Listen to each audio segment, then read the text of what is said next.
Tanpa mixer, tanpa oven, tanpa telur dan juga mentega, yuk kita bikin jadi cemilan yang enak banget kayak gini.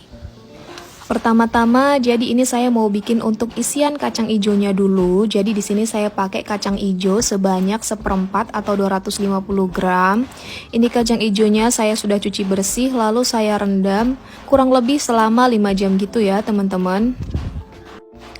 Nah setelah 5 jam ini kacang ijonya sudah lebih mengembang kayak gini dan juga jauh lebih empuk. Nah ini langsung aja sekarang saya mau masak untuk isian bakpia keringnya.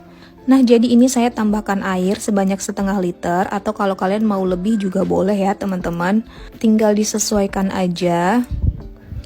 Nah saat kacang ijonya sudah mendidih kayak gini dan sudah empuk, ini lalu kita bisa tambahkan dengan garam. Saya pakai 1 sendok teh. Gula pasir di sini saya pakai 8 sendok makan atau bisa sesuai selera kalian aja. Ini kita aduk-aduk lagi. Lalu kita tunggu nanti sampai kacang ijonya jadi benar-benar kering ya teman-teman. Jadi sampai airnya habis kayak gini. Nah kalau sudah ini bisa langsung kita matikan kompornya dan kita tunggu sampai agak dingin ya teman-teman. Nah setelah isian kacang ijonya sudah lumayan dingin, ini saya mau bentuk bulat-bulat, jadi saya bikin ukuran 1 sendok makan kayak gini. Ini kita bulat-bulatkan aja. Dan saya dapatnya sebanyak ini. Nah ini saya nggak mau langsung 1 kali pakai, jadi saya mau pakai setengahnya aja dan yang lain saya mau simpan di kulkas. Dan ini bisa awet kurang lebih semingguan gitu. Nah, lalu selanjutnya ini saya mau bikin untuk kulit bakpia keringnya. Jadi di sini untuk adonan yang pertama saya pakai air sebanyak 5 sendok makan. Lalu kemudian saya tambahkan minyak goreng sebanyak 5 sendok makan juga. Lalu kemudian untuk tepung terigunya di sini saya pakai segitiga biru dan saya pakai sebanyak 5 sendok makan munjung. Jadi takarannya munjung kayak gini ya, teman-teman. Lalu kemudian saya tambahkan sejumput garam. Lalu tambahkan juga setengah sendok makan gula halus. Ini kita aduk-aduk sampai tercampur rata. Nah supaya tercampur lebih rata kita uleni menggunakan tangan aja ya teman-teman. Nah setelah tercampur rata dan adonannya menjadi lebih kalis kayak gini, ini lalu kita bisa sisihkan dulu ya. Nah kemudian ini sekarang kita lanjut untuk bikin adonan yang kedua. Nah jadi untuk adonan yang kedua di sini saya pakai minyak goreng sebanyak 4 sendok makan.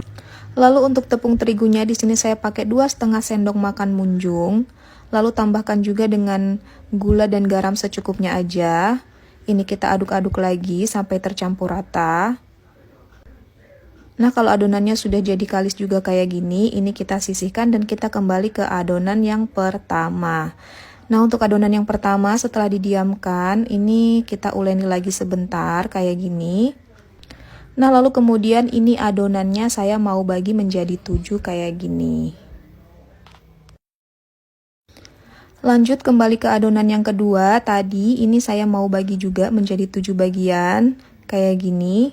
Nah kalau sudah ini lalu kita kembali lagi ke adonan yang pertama, kita pipihkan kayak gini. Lalu kita ambil adonan yang kedua, kita masukkan ke dalamnya.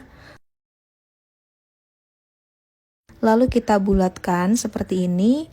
Nah lalu ini kita pipihkan di atas telenan menggunakan roll pin sampai benar-benar tipis kayak gini. Nah kalau sudah tipis kayak gini, ini lalu kita lipat-lipat. Jadi gunanya ini kita lipat-lipat kayak gini supaya nanti kue pianya itu berlayer-layer ya teman-teman, atau berlapis-lapis gitu. Nah setelah dilipat-lipat ini kita roll pin lagi, tapi nggak usah terlalu tipis. Lalu kita ambil isian kacang hijau yang tadi sudah kita bikin. Lalu kita isi ke dalamnya, kita tutup seperti ini.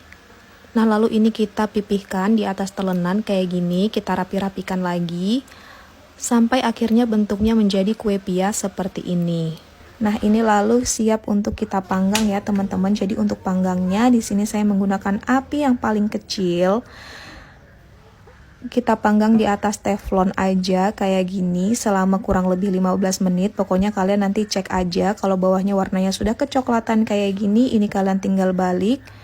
Lalu kalian tunggu sampai sisi keduanya benar-benar mateng.